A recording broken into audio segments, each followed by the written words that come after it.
Ladies and gentlemen, welcome to another edition of the Squared Circle Maniacs Pro Wrestling Podcast. My name is Johnny Bottles. To my right is Dynamic Don Wayne. What are you doing over there? The neckbeard psychologist. I want to see how the view is from over here. You're always over on this side. I figured I'd take this side. You want me to switch back? No, we're fine. I'm not going to be like AEW sure? and have complete chaos backstage. Don't want to be accused of taking sides. Took somebody's side. Yeah, chaos backstage, buddy. Chaos backstage. It's a shit show all the way around. I tried to keep up with the news today. It was like one bad thing to read after another. It just didn't stop all day. It just, when I thought I'd seen the worst of it, another story came out. And I was like, you got to be kidding me at some point. Yeah, it's got to be a rib at some point in time. It's got to be. Well, first, we had the injuries. Alleged. Hangman Adam Page. Which we'll get the into. Repeat offenders, the usual offenders, stated that he actually hurt his ankle. And we'll get into that. Thank you all for joining very much. We appreciate it. Like and subscribe. Get down on it. I'd like to talk about something good that happened the past week, because we were off the show last week, and we were waiting on The Rock's debut on Smackdown. That was the big to-do last week. That's what everybody was excited about. And they popped a pretty good number. They did, I think, $2.55 million last Friday night. That's what I saw. I know why The Rock was nervous about, coming back and being in this position. He was afraid of being the bad guy, considering, look, let's face it, his last few movies have bombed, and he needs all the good mojo he could get heading into his next project, whatever it might be. I think we can both agree on that, correct? Right? Like, it's no secret his movies have not done so well. Not too well, no. He's had a few bombs in the last couple of years. Yeah. And TV shows, of course, too. Yes. Yes. With the streaming services. Ballers, shows like that. Complete flops. So, his Young promo Rock. last week, The Rock, yes, that was terrible as it was. Johnny Bottles, some friends of mine at a local indie show said I should watch AEW and New Japan more than Puerto Rico wrestling, WWE, TNA, AAA Mexico. What's your take on this? Watch all wrestling. Watch all wrestling. See what you like. See what you like. You can formulate your own opinion of what blows and what doesn't blow. I know I have. So I'll leave that up to you. Anybody who's a fan of wrestling, watch all wrestling. Sample it all like I have. Any wrestling where I need an interpreter to find out what's going on screen, I don't watch it. Bunch of guys running around a mask and the announcers are going, Tope Suicida. I don't watch that stuff. I could care less about that. If I can't follow it, I don't watch it. Will they do Roman wrestling twice at WrestleMania when he's and I want to get to this 5 times? I'm going to get to cover this. that later, Mike from New York for life. This is getting hot right now. But the promo he cut last Friday, The Rock came out. It was one of his best heel promos ever. And from what I gathered, what I read this week, did you see this, Bottles? This was not just The Rock and his guy doing his promo. It was The Rock, Triple H, Brian Gewirtz, and all the writers backstage. Michael came Hayes. Up with, Michael Hayes, good call. They all came up with this stuff.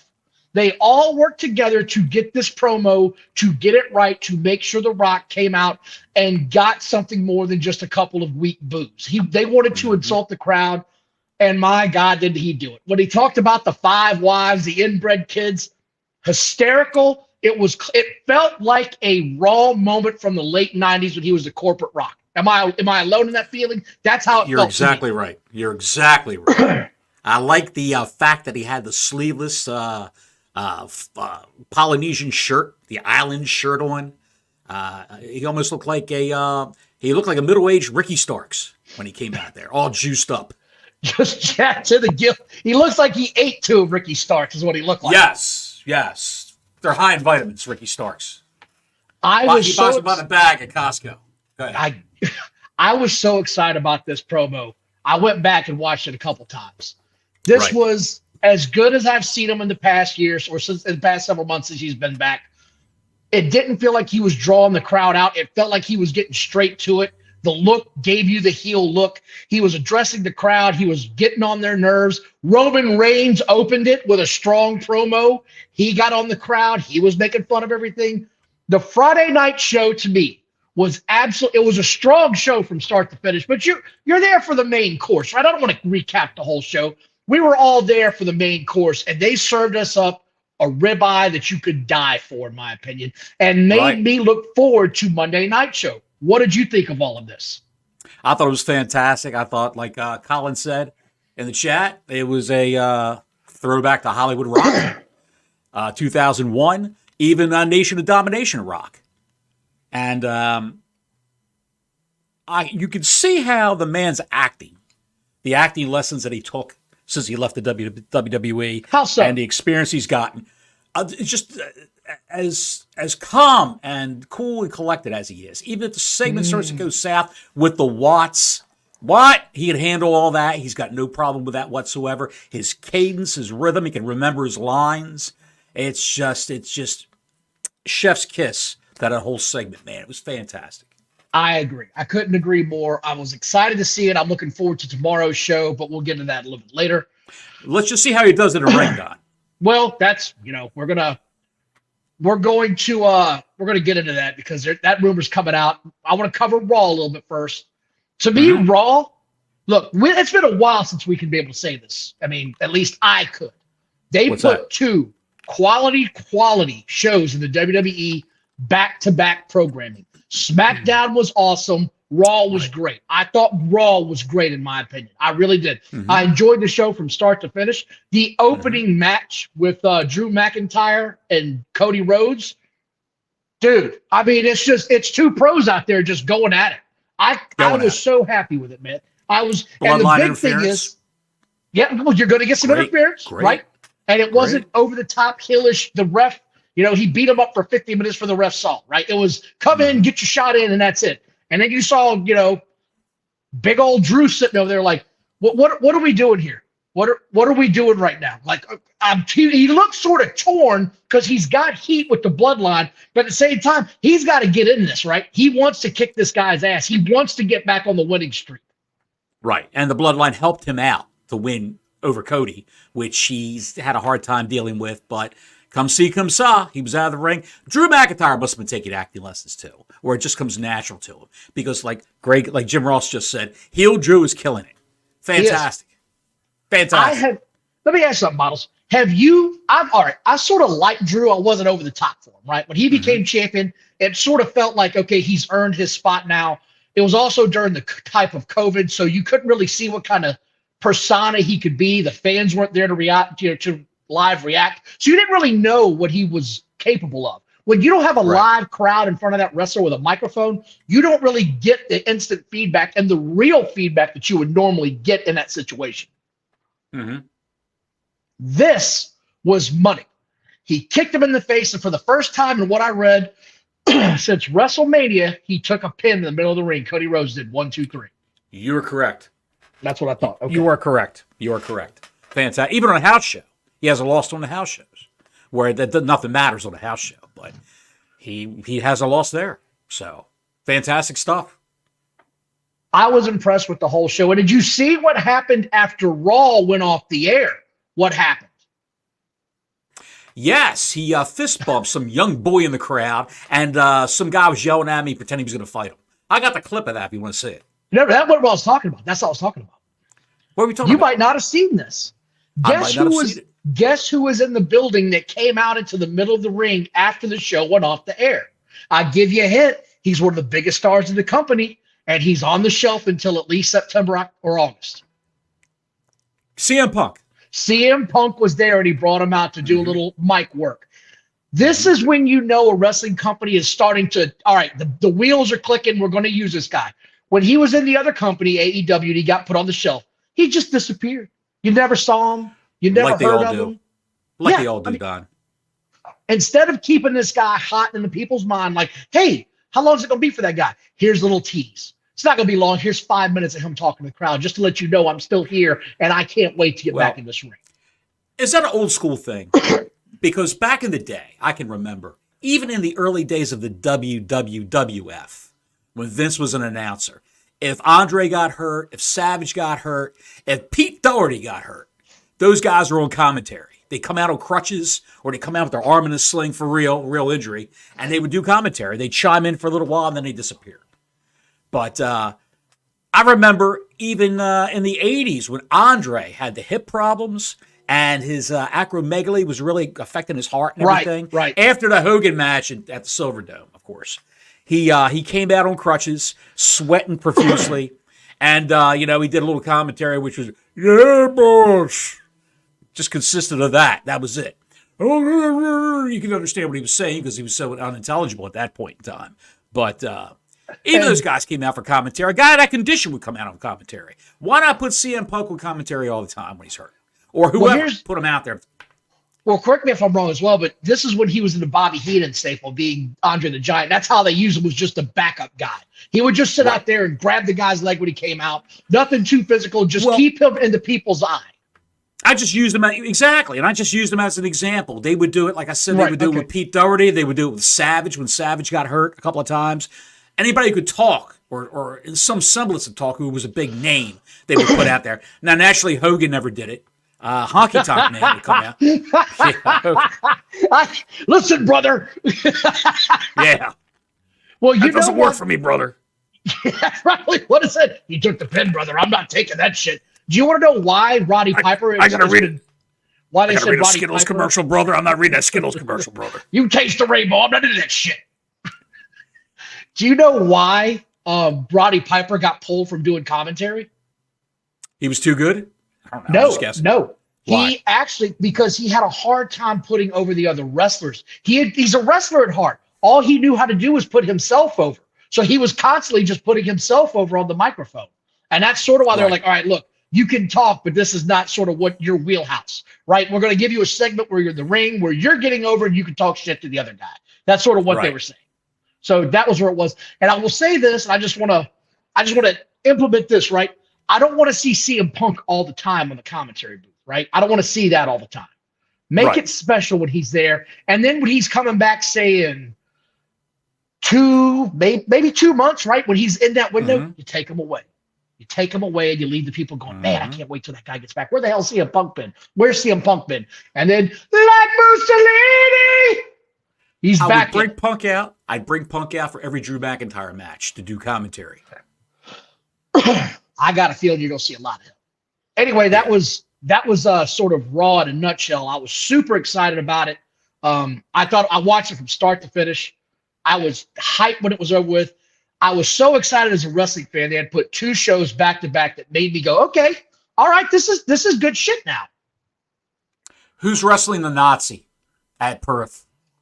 Jey Uso again? Is Jey Uso going to wrestle the Nazi? God, I hope not.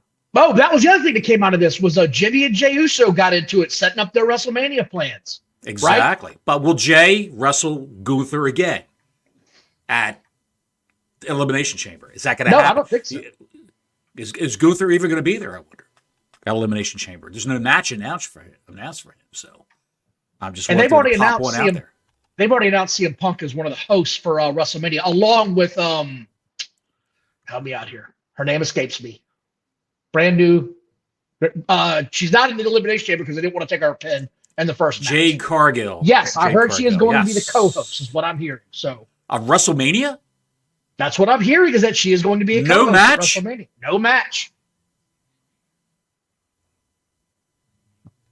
That's what I've been hearing, is that they are going to introduce her after Mania. They don't want to rush her into an angle so that it doesn't count, right? Let me ask you something, Don. Is her wrestling that bad? Is she not ready for prime time yet? Is it still that bad from her stints at AEW? Can she do anything other than punch kick? I think she needed a lot of work. And I think she knew she needed a lot of work. And I think they're smart enough to know they're not going to rush her out there until they are convinced she can go 5 to 10 minutes and have a solid match, be it a squash match or whatever, to get her feet wet. There's no need to just rush her out there. You're putting all this time, money, and investment in her. Take your time. Don't rush Jade out there. Go with what you got.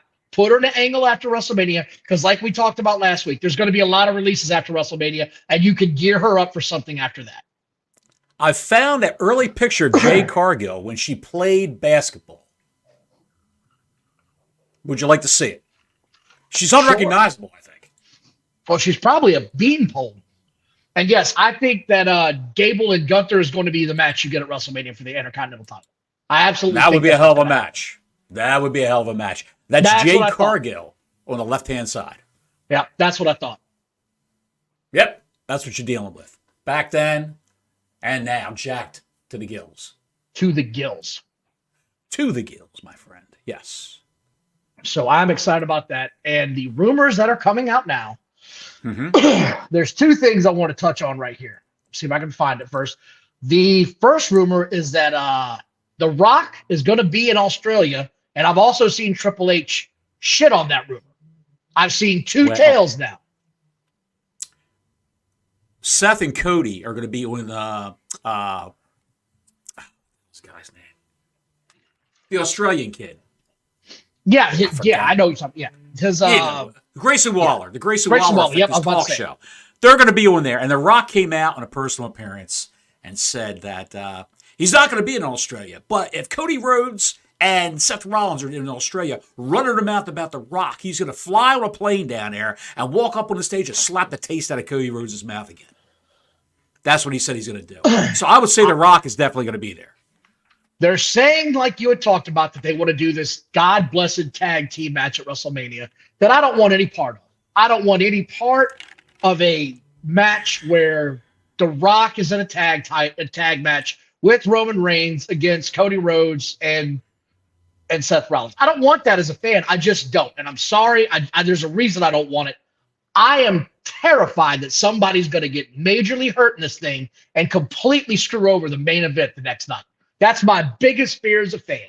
There was a time where I wouldn't have cared, but at WrestleMania now, man, you and I both know, we've watched it now. They pull out all the tricks. They pull out all the stops. The wrestlers finally get all the, can't do this, can't do that. That all gets lifted. All the stop signs are lifted. All the yield signs are lifted. It's full go time. If they're going to do it, they've got to do this in a controlled manner where it looks violent, but nobody's taking any kind of stupid risks. Well, they're going to be wrestling. All four of those guys are pros. The Rock obviously can't go a full match just by himself against another guy at age 52 and carrying all that extra muscle weight. I don't think he could do it. He got winded when he threw a people's elbow on a guy, when Jinder Mahal, about a month ago. He was out of breath then. So I don't think he could do a full match. They're hiding his shortcomings right now in a tag team match. They're hiding Seth Rollins' shortcomings. It's not like Seth and Cody are going to be wrestling Pienta and El Demito, or whatever his name is, and La Cucaracha from AEW. They're not wrestling high flyers who are going to give them 19 Canadian destroyers in the middle of the ring. That ain't happening. They're wrestling two pros, two big muscle guys who would just pick them up, throw them around the room. But aren't you nervous as a fan, though? I'm telling you, man, I'm nervous. I'm nervous for Rollins. I'm nervous for Rollins with the bad knee. That's what I'm saying. Yeah. Yeah. I'm nervous for him. I'm also nervous for Cody. Let's not forget, it's just been a year and a half ago. Dude tore his pec off the bone. That shit happens. And if he's going to say, I don't know, pick up The Rock, a 280-pound, roided up HGH monster of a man that's literally carrying at least 80 pounds. I'm not implying shit. I'm saying. Dude, it can go sideways when you get that kind of stuff involved, man. Dude, and as a fan, it makes me nervous. He shoots up a pint of horse semen every morning to get that dear way. God. It's unbelievable what he must take to get that big and stay that big, that vascular. Good Lord. It's crazy. And I don't know if you remember or not, but the last couple of WrestleMania matches The Rock's had, he's been hurt every time and needed major surgery after every one of them. And he has only wrestled a handful of times in the past 10 years. Right, because he's so roided up, everything tears. When those guys are on all that shit and they don't stretch properly, it happens to Batista all the time when he wrestled. He tore everything. Everything in his body he tore. All the big muscle. Not good pro. Damn it, pal. Where'd my stash go? My Aqua Pro chocolate's gone. It's The Rock looks that way from Isometrics and Ensure. He drinks a gallon of Ensure protein every morning. Shit, loaded with HGH and horse semen. Yes, and gorilla piss. It's a big chocolate concoction of this shit. Somebody milked The Rock's horse. Oh dear God. Here we So go. this is what's going on. They're talking about a tag team match now for real. Right. I was actually hoping that would be a couple of members of the Bloodline that would join with The Rock to take on, I don't know, maybe somebody that, doesn't win the chamber this weekend because somebody screws with them from the Bloodline, and that's what sets it up. I think there's a story you could make there why they have a personal vendetta. I do believe that The Rock is going to be heavily involved the next night to set up their either SummerSlam showdown for head of the table or whatever it might be after that. That's just my opinion. That's sort of what I'm hoping for. Right. I can see he drinks a gallon of Jose Canseco. Yes. Yes. Chilled. And we were talking about, Jade Cargill a minute ago. Yes. Booker T came out and said he wants to see more of her and is pitching for her at WrestleMania. Like he's dying to see her. He had some comments today.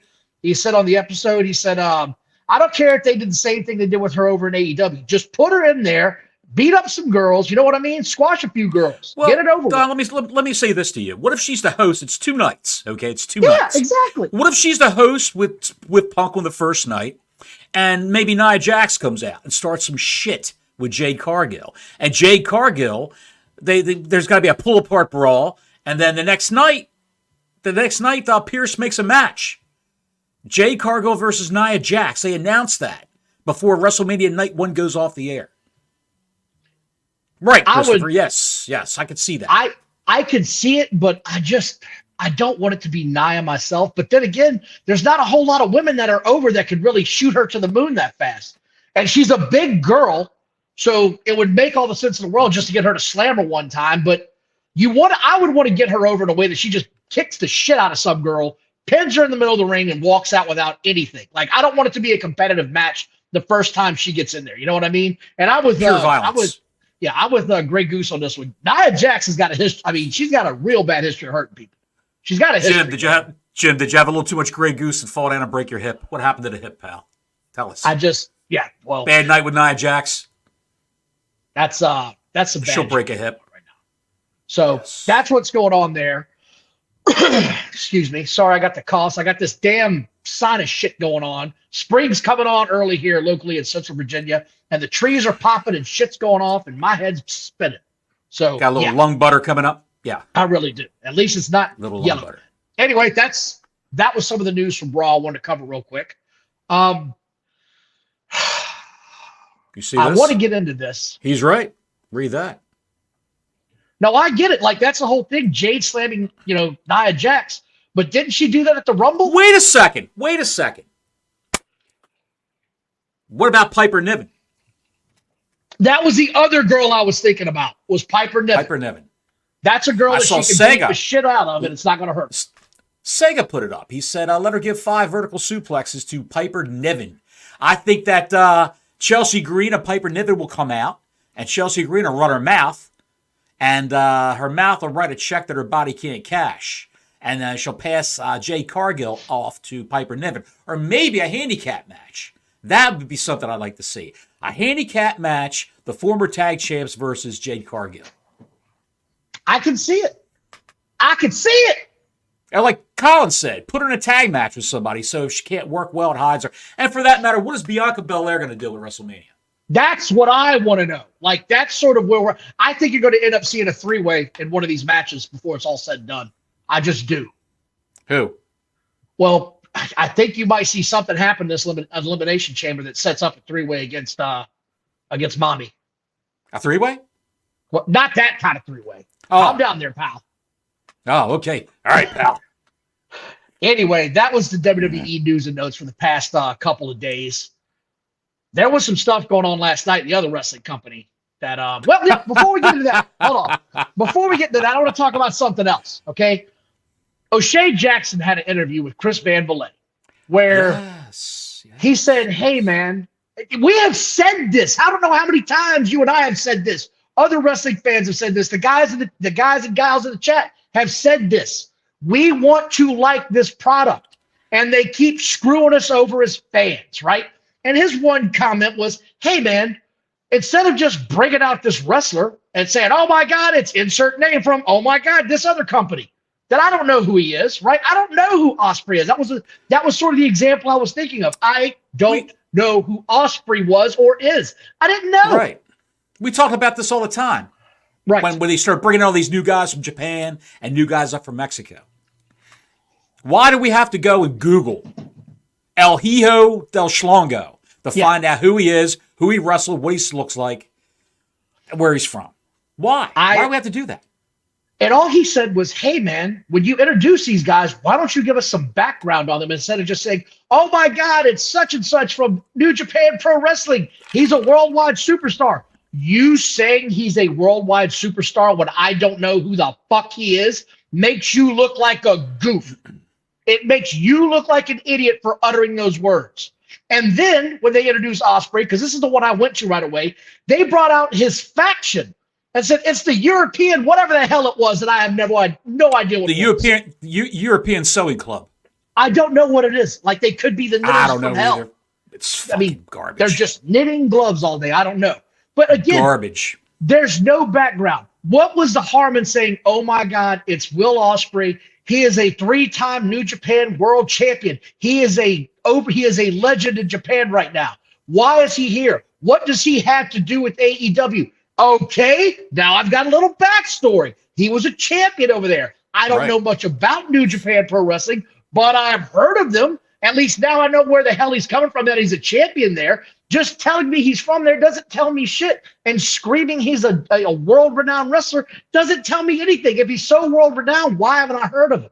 That's sort of... You can't have the masked announcer run his mouth like an auctioneer to try to make up for the shortcomings of storytelling and the terrible booking. And that's what he's been doing for the last couple of years. Running his mouth, trying to get all the facts and figures in about who these guys are, to fill the holes in, the gaps in, to let you know who they are because the storytelling sucks. They don't know how to introduce a guy. They don't have to build. They do not know how to build stars. What makes you think they could actually introduce Will Ospreay? And we're not taking anything away from Will Ospreay. El Hijo, who's the kid who did Del the Vikingo. Del Vikingo or whatever. Yes, not taking away. By the way, he's got a busted knee now. But of course he does. We're not taking anything away from those guys. They're all talented in their own way. But just introduce them. Make us care about them. It's like Create a Wrestler on WWE video game. 2K24, yeah. Yeah, and that's exactly what it is. It's look, man, I'm not saying that I need a 5-minute vignette when they come out of the damn curtain. But if you're going to introduce them this way, give me some backstory on who the hell this guy is. And then maybe next week you give me the vignette and say, this is why you should care about this guy. But no, we don't get any of that shit. We don't get anything like that. We don't get introduced to this guy. We don't get told his story. It's just, he's from New Japan Pro Wrestling. He's a major star. He's coming to the ring. So Ice Cube Jr. expressed the same feelings that we had. Yes. In an interview with Chris Van Vliet. And pray tell, Don, what happened? The neckbeards absolutely came unglued and unhinged. Because his exact comment was, when I asked the internet fans about who is this guy, their immediate reaction is always the same thing. Go Google it. You don't love wrestling, bro. If there's one guy in this world that I know, he called him Ice Shards. Ice Shards absolutely loves pro wrestling. This dude's more in the weeds than I am. Like, he's out there, man. He is out there. He watches all this stuff. And if this cat don't know who these guys are, how the hell are they supposed to know the average fan know who the hell they are? That's all he was saying. And the neckbeards came unbelievably unglued. They couldn't stand it. They couldn't stand he had the audacity to question their king, Tony Khan. They couldn't stand it. Back in the day, Don, I can remember, I'm talking 25, 30 years ago, AAA used to be on American satellite and cable on the Spanish stations. CMLL used to be on there. They took it off because no one watched it. No one watched it. They took it off. New Japan, we talked about this. New Japan used to be on Access TV. Jim Ross was the announcer. Jim Ross and Josh Barnett, the MMA guy.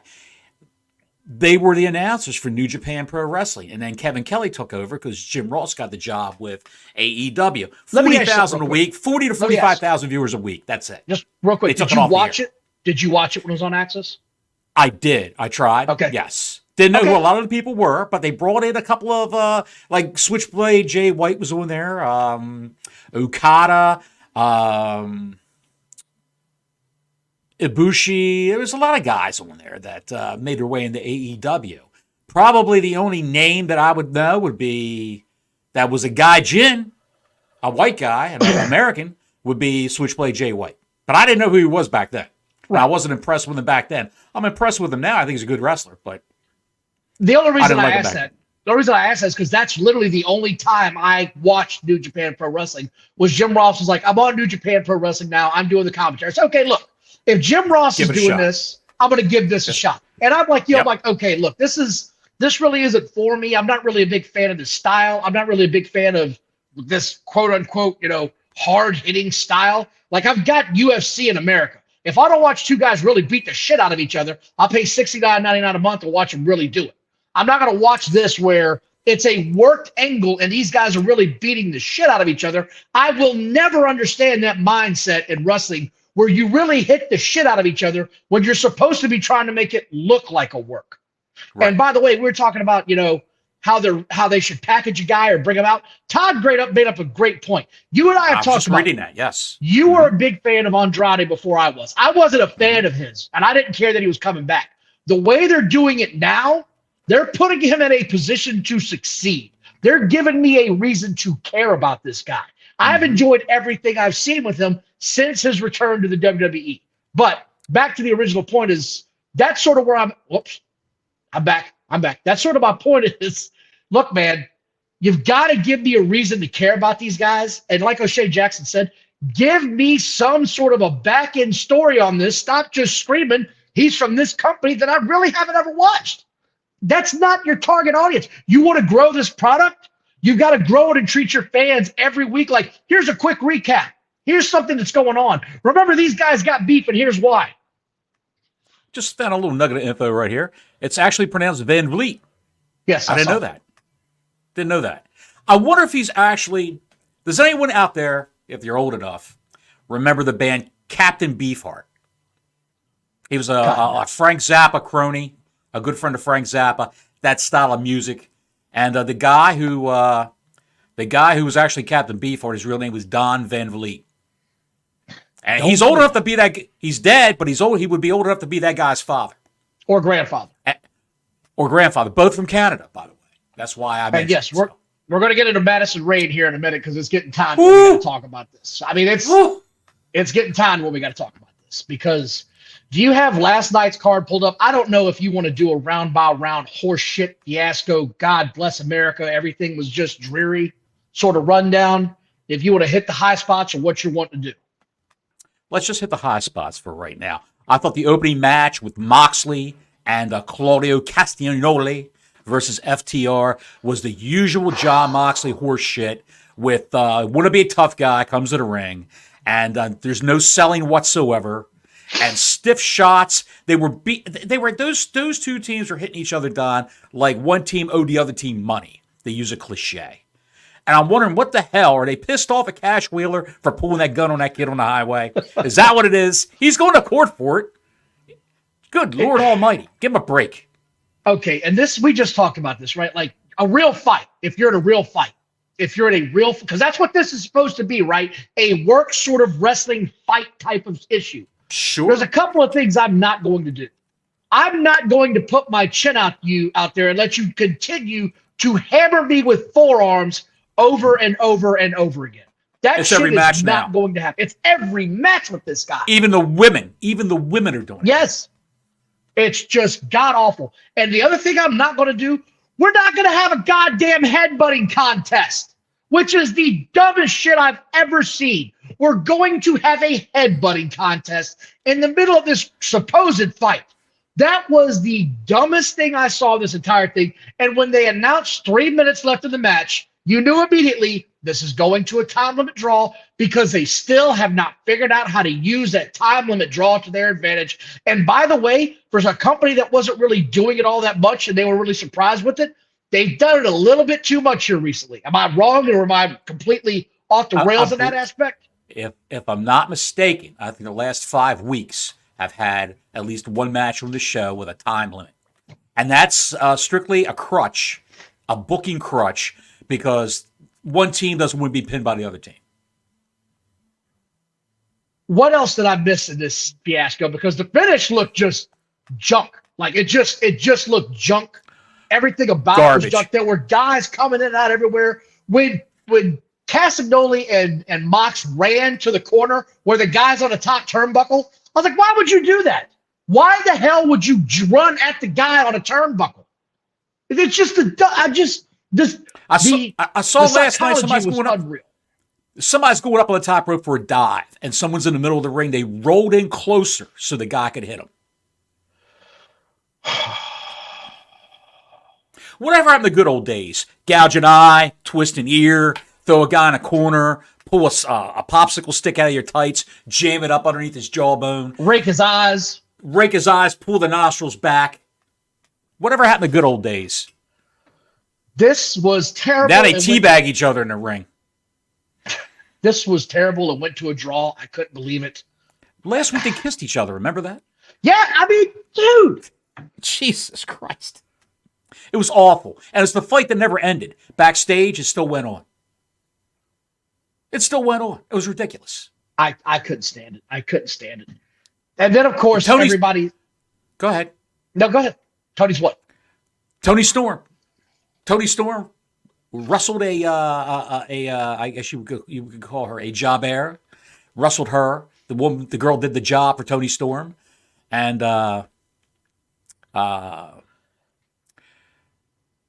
Luther, her manservant, was carrying her up the ramp when Deonna Purrazzo, right away, the match just ended, and right away they're having the next match start. When did they ever do that? So contrived, such bullshit. Deonna Purrazzo, Snooki Purrazzo, walked to the ring wearing this collar with all these strands. You realize I don't think anybody else has called her that but us. I haven't seen it anywhere else. No, I haven't seen it. Well, we are pretty foul. But it's great. We're ignorant, but we're accurate. We're so ignorant, but accurate. She is Snooki of wrestling. She strolled down to the ring with her beer gut, hidden by these Christmas tree lights around her collar that were trying to disguise it. They're actually doing something with her. Deonna, get a one-piece. That's all you got to do. Just get a one-piece outfit. Get rid of the halter top. And the bottoms, just one piece. That's all you got to do. Come out like, what's her name? Raquel Rodriguez in one of those kind of outfits. Cover that gut. And she came to the ring, and is she a heel? Is she a face? I have no idea. She comes to the ring, she's going, the virtuosa. And Madison Rayne, who the masked man was telling everyone that Madison Rayne was a mentor to Deonna Purrazzo when she was coming up through the systems in the wrestling world. This match with Madison Rayne, which, by the way, I'm a fan of Madison Rayne, right? There was a time when I watched TNA pretty regularly, right? She was in that group with the other two girls. Hell, they Beautiful had people. Beautiful people. What a great name. Like, that was a time where that was cool, man. I enjoyed TNA back then. I thought that was pretty cool. I thought they were pretty edgy. I've always enjoyed Madison Rayne. Like, I just have. I've always enjoyed her, man. I don't know if you have, but I was watching TNA back then. Were you? Just curious. I was a fan of Madison Rayne. I was a fan of the Beautiful People. It was a great gimmick. Well, Mustafa said, here we go. Can't do the body shaming. Well, we're all about the body shaming here because we're two fat bastards ourselves. I'm not getting paid to work out and be on TV. We're not professional wrestlers. You're a professional wrestler. You're supposed to look like a professional wrestler. You're supposed to look like an athlete, and you can supposedly you're purporting yourself to be able to do what you can do, what you're supposed to be doing, and it's to actually beat people up. And you get guys out there like J.D. Drake from the Workhorse. Yeah, let's not do that.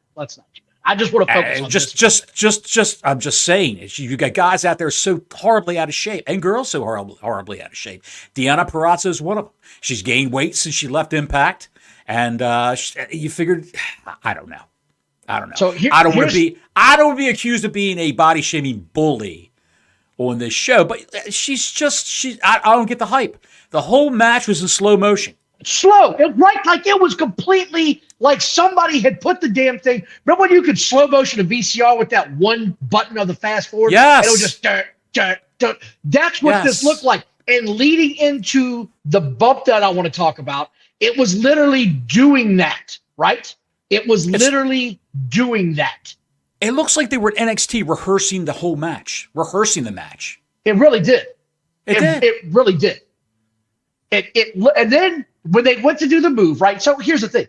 I've never heard of Deanna Purrazzo until she got into this company. Hadn't heard of it. I haven't heard of it.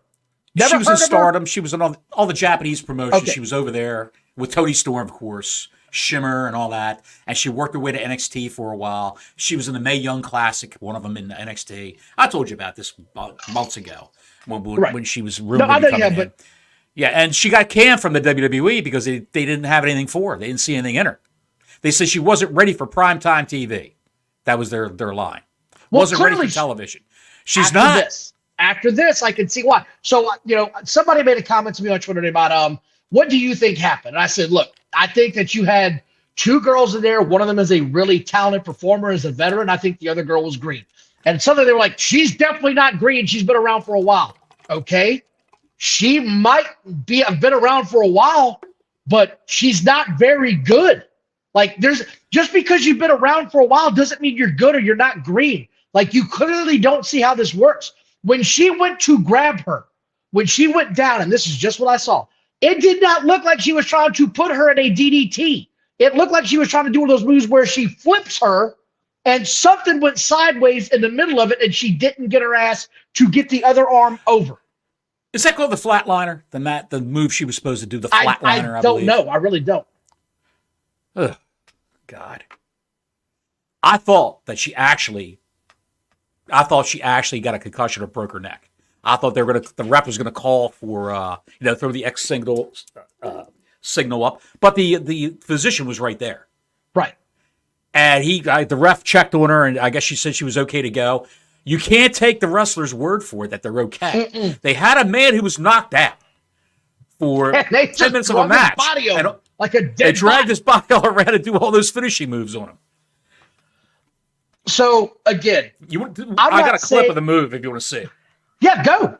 I mean, look, Deanna Purrazzo, they have been wrestling for a long time. That's great. It doesn't mean she's not green. She clearly is green. If you get into a position like that where you're either DDTing or flipping somebody and the pro doesn't know what the hell you're trying to do, I'm not putting that on the pro. I'm sorry. I'm just not. Right. I mean, she's just, and here we go. Colin said it's not that she's green. Being green means there's something there's just don't know what they're doing. Either way you want to look at it, either she's not talented enough to do this, or she's green and hasn't had enough experience in pros. It's just awful, man. And no, hell no, Big E is never coming back, and they outlawed that move immediately. That shit was terrible, and that should have never happened. They haven't outlawed that move. That should I've seen guys do it. I've seen McIntyre do it on TV. Throwing guys over, like the overhead suplex like that. I see guys still doing it. I said, I can't believe they're doing it. I can't believe it. I've seen it 4 or 5 times in the past 6 months. So I just exactly. It's amazing. Don't do shit you don't know how to do. It's what Dusty used to say. I can't pull this up. All right, it's just spinning and spinning right now. So once and it like settles down. Gil, there was so many points in this match where it didn't look like either one of them knew what the hell they were doing. So that's what I'm saying. I don't know where to put the blame. I don't know who the hell didn't know what the hell they were doing in the middle of this thing. I could see calling it in the ring like the old guys did back in the day. You call the match in the ring. And nowadays all the new guys want to plan it all out. Savage even planned everything out. Yes. He wrote shit down and went over to pages with guys. And yes, the belly. Go ahead, sorry. No, go ahead. No, the belly to belly is not banned. It has to get approved. It is banned from doing it out of nowhere. You have to now get approved about it. I remember reading about overhead. This. The overhead belly to belly. There's only a few guys that they let do it. And by the way, Lesnar is never doing it again. I can guarantee you that. You won't see him again. You will not. So if you go belly to belly and turn, it's fine. If you go the other way, it has to get special approval. And by the way, you're going to have to be a big ass guy because Big E was not a light guy. And I don't know why they thought that was a good idea when they did it. It was terrible. It was on the floor. Everything that could go wrong did go wrong. It was a terrible idea. And that was a couple of years ago, right? Like we've learned from that. It was, right. You cannot do that with a guy that large and that stiff. He's just not going to bend. So let's not try that again, shall we? And from what I've read, they have to get approval before they do this in a match. You have to say, okay, the 6'5" guy can throw the 5'10" guy over his head. We'll let that happen. But the 5'10" guy is not throwing a 6'3" guy. It's never going to happen again. What are you looking for there, Johnny? I just found it. I just got it back again. Triple H's thoughts, which used to be Vince McMahon's thoughts. He changed the name of the Twitter account. He's got the clip up, and I've just sat here and watched it go up by like 2,000 more views. Everybody's watching it off of his account. So let me go ahead and put this up. It's only 7 seconds.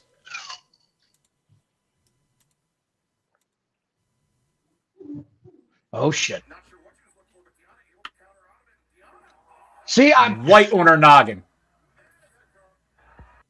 Thank God she's okay, man. Just thank God she came out today and said she's okay.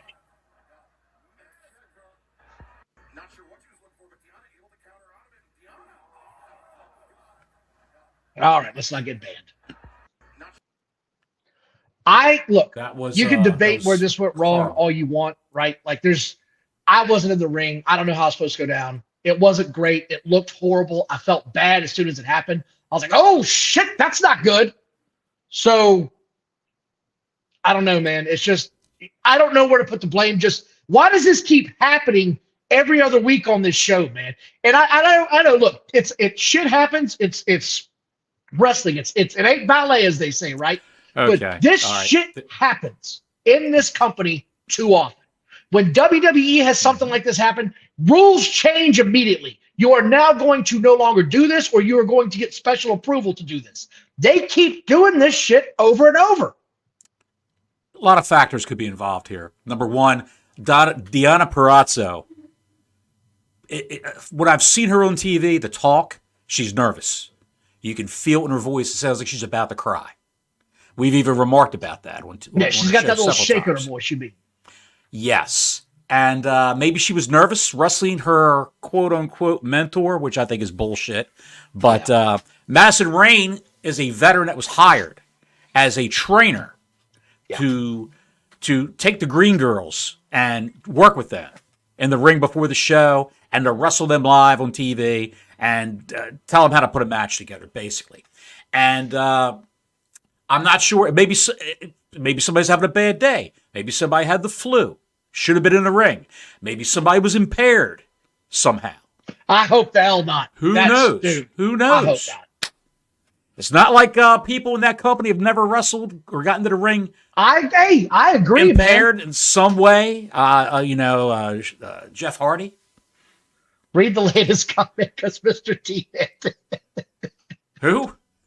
Mr. T failed it. That move began to go wrong. We all started.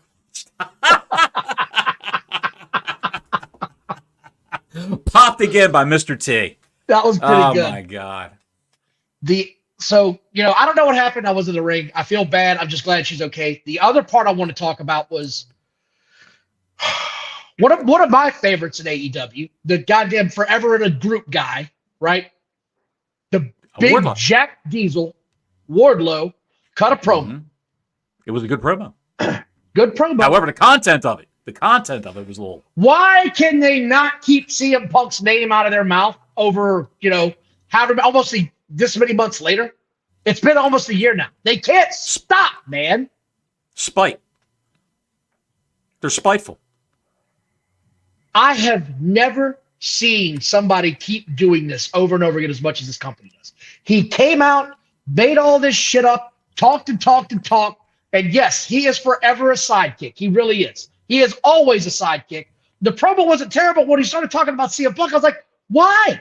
Why do you guys keep doing this, man? Why? You're not helping your cause. But what I can't figure out is why would you have Wardlow grab a microphone? Back in the day, if he was that good on the microphone, Why wouldn't you leave that man talk on a regular basis? I thought he was fantastic.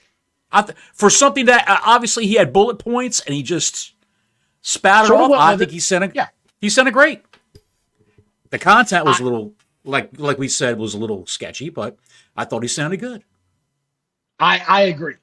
But here's the other part that came out of this. You and I missed it, but he said he is going to have a Meat Madness match at the next pay-per-view.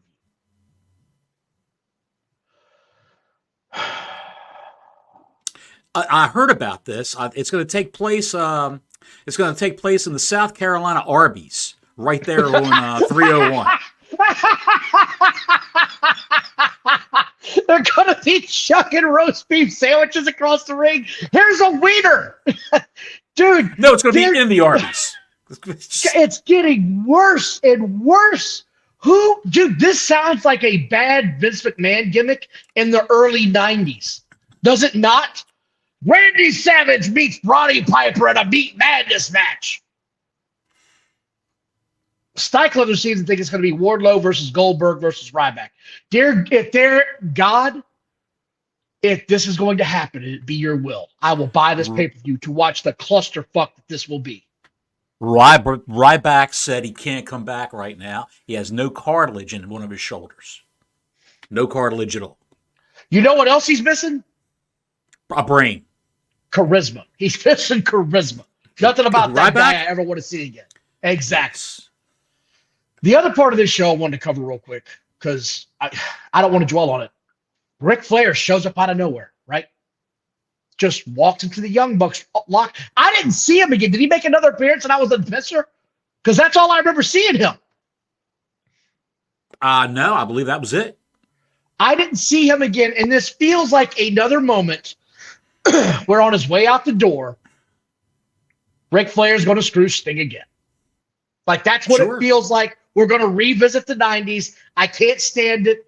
The Wardlow promo, was okay. I didn't hate it. But this Ric Flair thing, I hate it. I hated this. Big Lou said 2 beef and cheddars, please. That's a good sandwich. It is damn fine. I don't get it, man. Right. This show was so all over the map, it was hard to keep a body count over who was dying. Me or the fans, the other fans that were there. I can't, dude. They kept it moving. They kept the show moving. However, they kept it like a bowel movement. They kept it moving like a bowel movement. A nice clean out. Nice release. It was terrible. And then, of course, to close the show, how did Flair look, Don? Let me give me your quick thoughts on how Flair looked when he got out of that limo. Sober for once. That's probably why he looked like he was sad. Why he wasn't. He did look like he was sad as shit, dude. Like, why am I back on this show? Oh, by the way, reportedly, he's not happy with how he's been used so far. Imagine that. Ric Flair's not happy with creative once again. Stop me if you've heard this before. I've heard that. And you know how they could have saved that whole devil angle? They could have saved that whole goddamn devil angle if Ric Flair was the devil. And you got those mooks in that faction.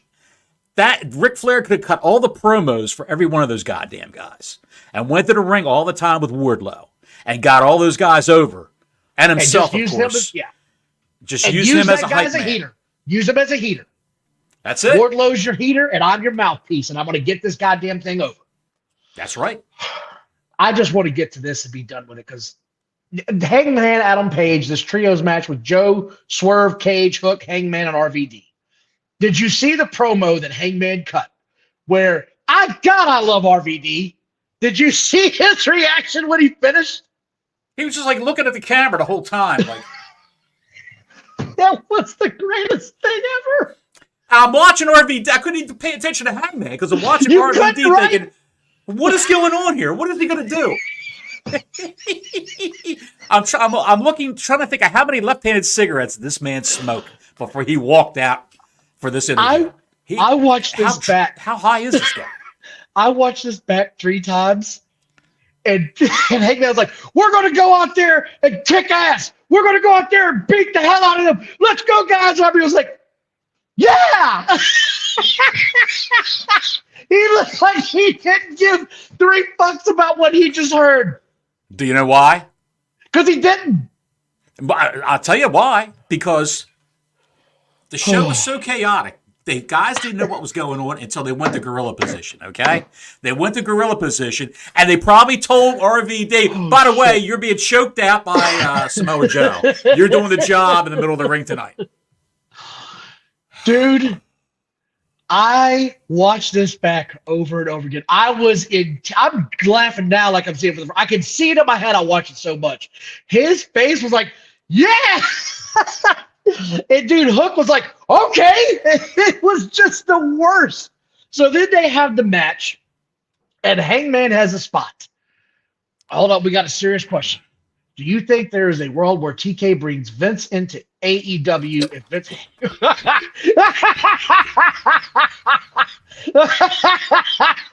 What? There is no chance in hell you could ever bring Vince McMahon in front You got of no the camera. chance in hell. No chance in hell. There's no way he ever gets... You're never going to see Vince McMahon on TV again. Not a chance. Dude, I could see him down in Guadalajara for Mr. Vincente Pro Wrestling. That would be his federation down there. That would be cool. With the mustache and everything? Yeah, I could see that. Yes. I present to you El Cena. Yo, Animal. Jorge, the Animal Steel. El Undertaker. Oh, shit. Anyway, this match happened. Well, there was Frank who said Court TV. That's where you'll see Vince. A wrestling federation on Court TV. They had this match, and there was either an angle.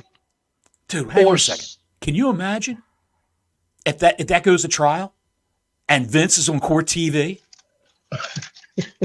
Can you imagine? It'd be set on my DVR. I can imagine that. Oh my God, that would be amazing to see that. I feel bad for the girl, of course, but that would be amazing to see. Oh no, I feel if any of this happened, I feel horrible for what happened. Right. Like it's just I'd feel horrible for him if any of this happened. But just to hear him give his get on the stand and do what he's got to do. So anyway, back to the match. God damn it, pal! You're leading the witness. Adam Page was playing up his injury outside the ring, and it all happened when he got sort of backflipped and he kicked out of the move with Samoa Joe. He tagged out, rolled out of the ring, and that was the end of it, right? Right. Well, our favorite idiot, Dave Meltzer, immediately reported it looks like Adam Page may have seriously broken his ankle. That was the report immediately after the show. Later today, which is what we were talking about earlier, the news started breaking left and right. You didn't know who the hell to believe. Sean Ross Sapp and his goons said, oh, no, this was actually part of the angle that's going on right now. This is actually a work. They're working everybody.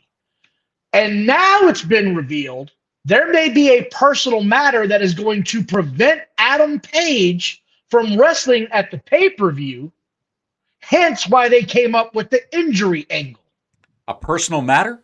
Personal matter. That's all they said. Hepatitis C? I think it has more to do with home life. Too many parties after the shows? I'm not getting Back into at the that hotel? again. I'm just telling you what I read. That's what they're saying, right? This was part of the angle that they're going to use because they have a personal matter that they have to attend to. This is how he's going to get out of it. This is how they're going to feed the one-on-one. I can tell you right now. Wait a minute. Eamon said something. Do you see what Eamon just put up? I saw. He divorced, but I think he's just trying to feed the fire. Eamon, are you stirring the shit? Is that what you're doing right now? Shit stirring Eamon. Should have. Or do you stir it counterclockwise or clockwise? I'm just trying to figure it out. I'm just saying this is what's being said. He's not going to be there. So what do you do, man? I mean, it feels like this is some shit that AEW would do, right? Just they would totally book themselves into a corner and not know how to get out of it. Instead of just bailing right away and saying, okay, this is a bad idea. We shouldn't have done this. Because this is one of the points I made was we've seen Hangman Adam Page and Swerve Strickland had the last two pay-per-views and this TV match, and now we're going to have another pay-per-view. Enough's enough, right? Enough's enough. Hangman banned from North Carolina. He's got warrants. Yeah. Anyway, that concludes. I wonder what it could be. Show. I can't wait. It's all going to come out. It's going to come out eventually. Yes, it's eventually going to get fed to the news, and we're going to know exactly what happened. Right. I just Meltzer. Meltzer was playing the game. Meltzer was playing the game. Broke a leg. He broke his ankle. Meltzer and Alvarez early this morning. Oh, it looked bad. He broke his ankle. That's what they're saying. It's not good. The word salad came out. Oh, you know, it took him 15 minutes to say Hangman Page broke his ankle in the ring. That's what it looks like right now. He's got to get checked out, but he was limping out of the ring and backstage too. Takes 30 seconds to say that. We've never talked about the new hire. Well, let's cover this tomorrow. What do you say? We're an hour into the show. We could cover it tomorrow. We've got some news left to go. You got to look at this picture. There's a you got to look at this picture. Tidbits I didn't cover tonight. You got to look at. I'm just show this picture as a palate cleanser, and you can see how the Netbeard's favorite has wasted away. Yeah, I saw that earlier. Look at that, dude. Look at that. Would you be afraid to wrestle that man? He looks like a high school science teacher. He really does. He does.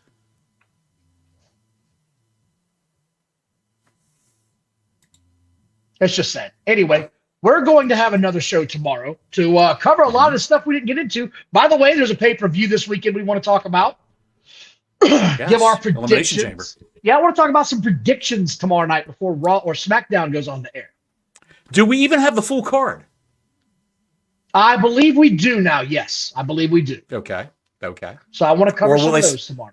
Will they set another match up at SmackDown? There may be, maybe, but I think we're pretty much set now. I saw that. Jesus Christ. Oh, shit. Does he have cancer? He said he's got something. He's got a cancer at home. Her name is Britt Baker. We appreciate y'all. Please like and subscribe. If this is your first time, give us a shout out. You know, you can catch me online. Twitter handle, Busted Move. Bottles over there, Johnny Bottles. And folks, we're not reinventing the wheel here. We're just wrestling fans. We're big fans of speculation and conjecture. This is just news that we read and our opinions. And just like we have opinions, just like all of you out there and everybody on Twitter and on the internet have opinions, whether they're right or wrong. This is what we're going with. And we just have fun doing it. And him and I don't always agree. We've had phone conversations where we're arguing about shit that happens in professional wrestling. So it is what it is. That's why it's great to be a fan. Some days you're the Bears, some days you're not. Some days you're the Rock, and the other days you're Madison Rain taking a dive at the hands of Snooki Perazzo. Just thank God she's okay. Thank God. It could have been bad. We don't even know if she's okay. She tweeted today. She said she's okay. Actually, Rasta, he was the one that hit me up with it and let me know, hey, here she is. She's okay. So thanks, Rasta. I appreciate that, man. Because I'd asked him if he'd heard anything. I'm looking at the replay of it right now on my screen. I don't want to see it. Good God. It's just looping right now. I got to pause this. Not good at all. Take us home, Johnny Bottles. Like and subscribe. Thank you again. We'll see you guys tomorrow. Like and subscribe. I know one guy. Time. Same bad channel. That's right. You hear about that guy who got a flatliner from Bull Nakano at a bar in Tokyo? Until next week, Gordon Soley saying so long from the Sunshine State.